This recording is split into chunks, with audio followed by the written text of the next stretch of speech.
નમસ્તે મિત્રો, સ્વાગત છે અમારી યુટ્યુબ ચેનલમાં।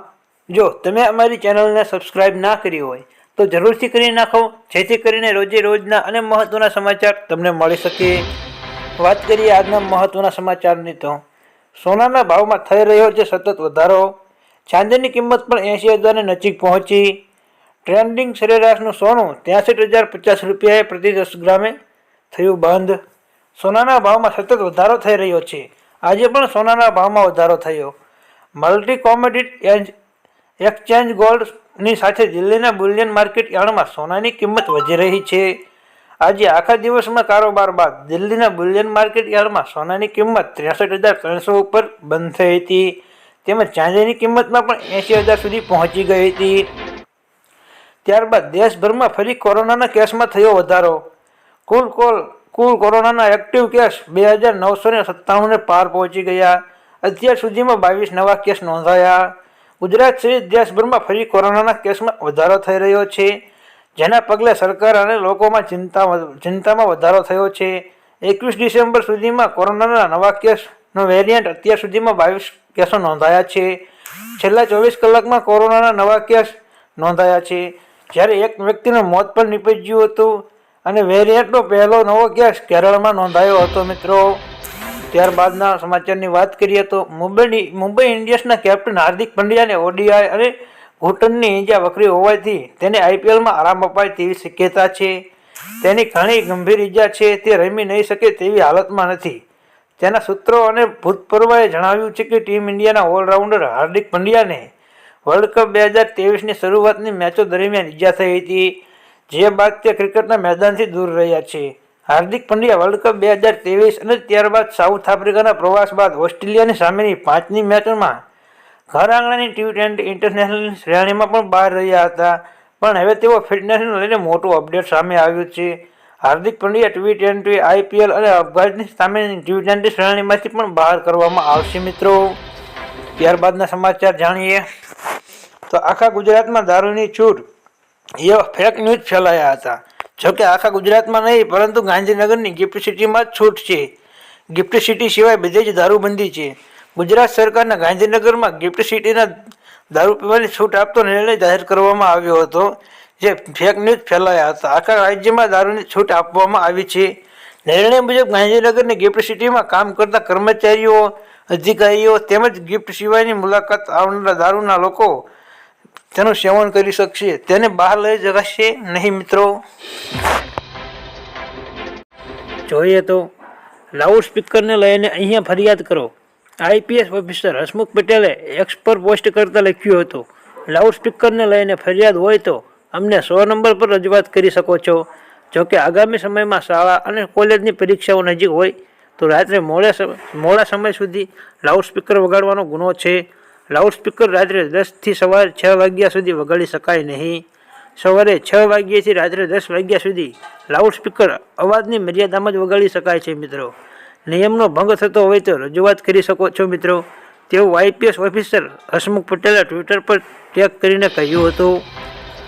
ત્યારબાદ જાણીએ તો હવામાન વધવાની શક્યતાઓ અંગે વાત કરીએ તો ડૉક્ટર મોહંતીએ જણાવ્યું છે કે મહત્તમ તાપમાનની વાત કરીએ તો વધુ ફેરફાર થવાની સંભાવના નથી મિત્રો। લઘુત્તમ તાપમાનમાં પણ 2 થી 3 દિવસ મોટા ફેરફારની શક્યતાઓ જોવા મળી રહી નથી, પરંતુ આ પછી તેમાં 1 ડિગ્રીનો વધારો કે ઘટાડો થઈ શકે છે। નોંધનીય છે કે દેશમાં હવામાન વિભાગ પણ આ વર્ષે ઠંડીનું જોર ઓછું રહેવાની અને શિયાળો રહેવાની શક્યતા વ્યક્ત કરવામાં આવી છે મિત્રો।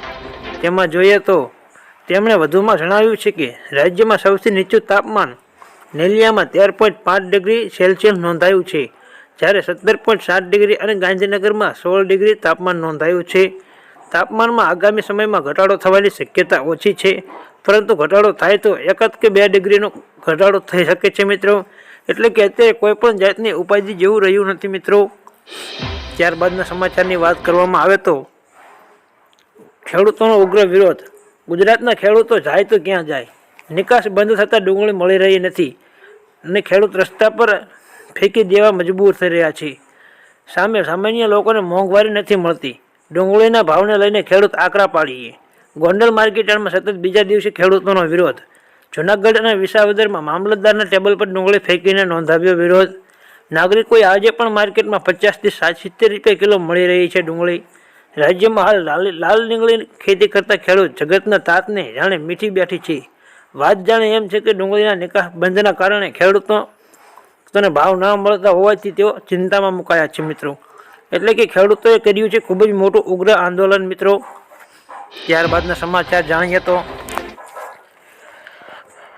આકાશને આંબ્યા સોનાના ભાવ, ચાંદી પણ થઈ રહી છે મોંઘી.